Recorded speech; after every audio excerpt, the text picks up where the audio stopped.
Welcome back to the channel. Today we're going to be going over a really cool gift I got for Christmas, which is the M48 Hellhawk Assault Crossbow.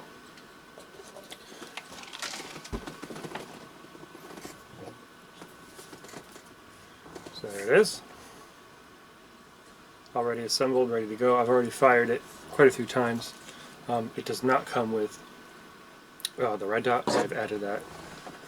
This is a El Cheapo Amazon Gunner Optics. I think it was like $35, but I wanted to see if the cheap optic was good for something like this, and see if it was good in general.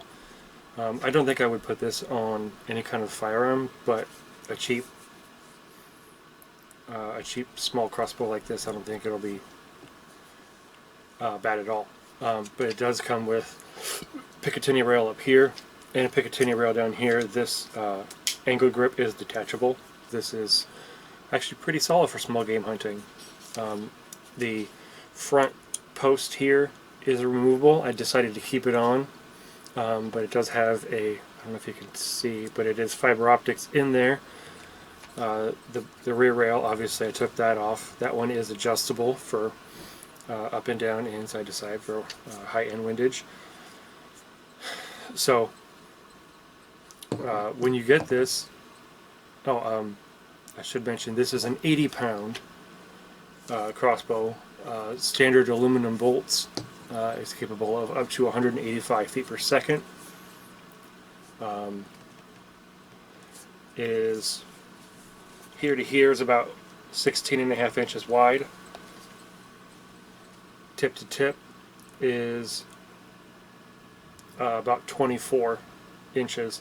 Now this stock is adjustable with these bolts here. You can adjust it for the 6 different positions. And in like it shows, this is a self-cocking. What that means is you press this button here, and you can actually, that's what this is for here, you can actually bend it, and these metal rods here will pull back the string into the cocked position, and then when it does that, it engages this little trigger here. This is actually the safety, and it works a lot like gun safeties. Back is safe, forward is fire. Trigger's there, good to go. The grip is a little bit rubberized here, and it's a nice little package. Yeah, so I want to do a couple of tests at the range with it. So let's go see what that looks like. All right, so we're here at the range. We got my M48 Hellhawk. We're going to do some gel testing with 3 different types of arrows. We're going to be using first this fishing arrow bolt, I should say. And today I've got one of my accessories I ordered. This is the 3D cabin. As you can see, it's 3D printed. It's a quiver. It holds 7 field tips, and on the bottom it has clips for 6 broadheads. These fishing arrows don't fit in there. They're too small or too big on the head there. Let's just shoot some gel here. We're going to be at 15 feet or so.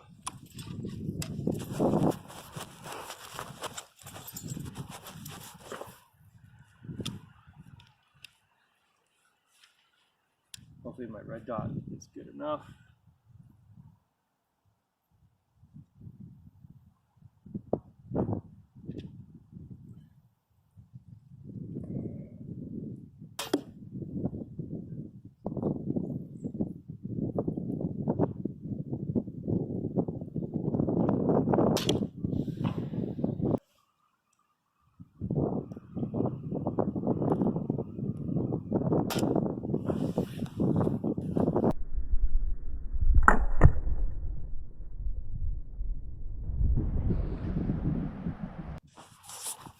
Alright, so there you go. Here you get to see.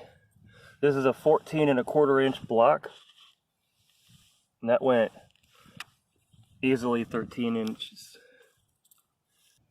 Now we're gonna try field tip.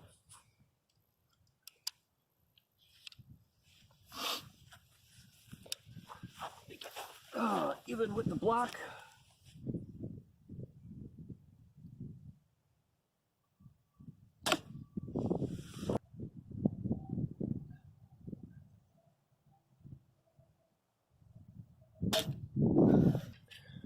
So you can't really see a lot. You can see a lot from the side there. That went and the bottom.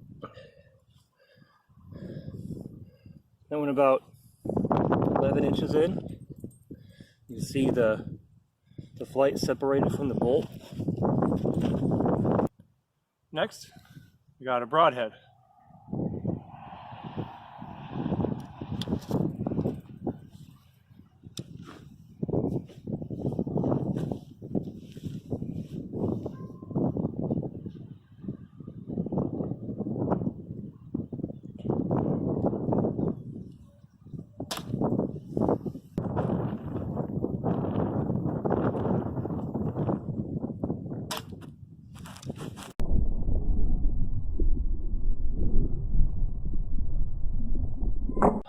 That one only went in maybe halfway. 8 inches. It went in about halfway. A little over half, yeah.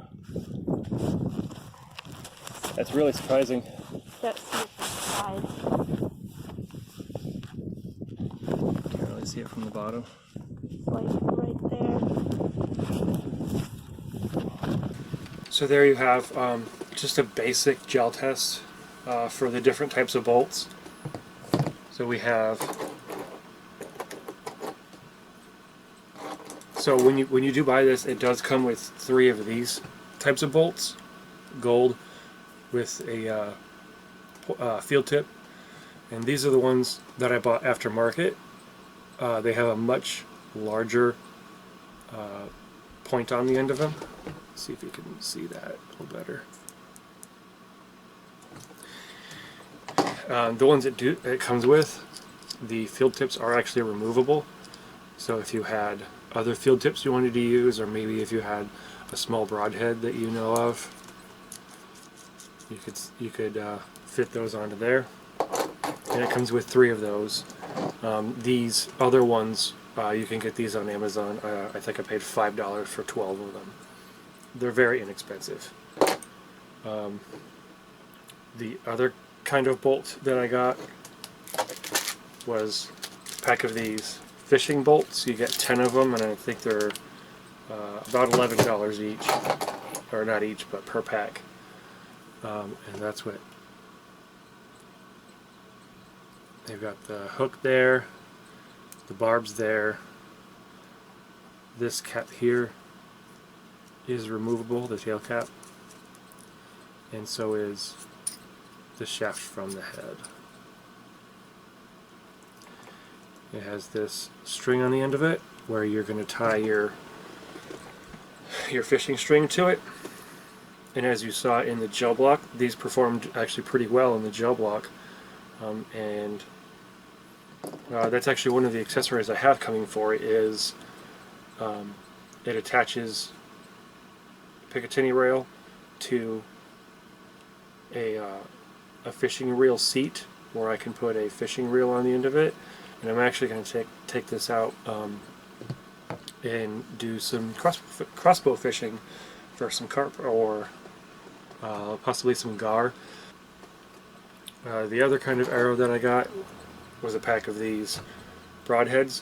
Now I chose to get this particular brand. They are a little bit more expensive than the other offerings, but I like the red shaft with the red veins. If I were to hit something like a rabbit or a raccoon or something with this, I want to be able to see a little bit more visually where my arrow went if I were to miss, or if it were to for some reason go through the animal. I want to be able to identify where the arrows are, so I'm not leaving arrows all over the woods. Overall, so far my experience is that this is Fairly reliable. For the cost, I think it's the construction materials. It's predominantly plastic. The bow itself is lightweight fiberglass, and it's textured with some kind of texture paint. Yeah, as far as any kind of small survival crossbow or small game hunting crossbow, I think something like this doesn't necessarily have to be this specific brand. There are dozens of makes that are very similar, probably made by the same company. This is made by Cutlery USA in Georgia. But yeah, there are a lot of crossbows like this on the market. This one, I think, on their website is $59.99 plus shipping. I got mine off of Amazon, but it does either way. It comes directly from them. I'm going to do some more testing with this in the field in the future, and hopefully you guys will stick around to see that. We'll see how this optic holds up. So far, this one is meh quality. So hope you guys enjoyed this video. If you do, please stick around.